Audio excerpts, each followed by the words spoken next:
এগুলো হচ্ছে বন্ধুরা ঝিঙের খোসা, ছোট ছোট করে কেটে নিয়েছি, কড়াতে তেল দিয়ে দিয়েছি, খোসাগুলো ভেজে নিচ্ছি।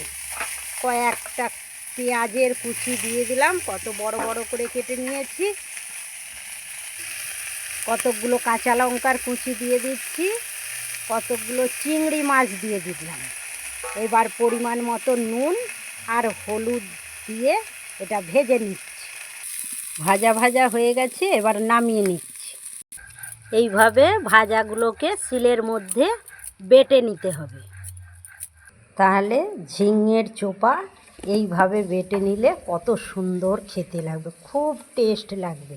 সবাই তো ফেলে দাও, এইভাবে বানিয়ে খেয়ে দেখবে কত সুন্দর লাগবে। দেখেই নিয়েছো কিভাবে বানাতে হয়, একবার তো খেয়ে দেখো। এখানেই রাখছি, টাটা।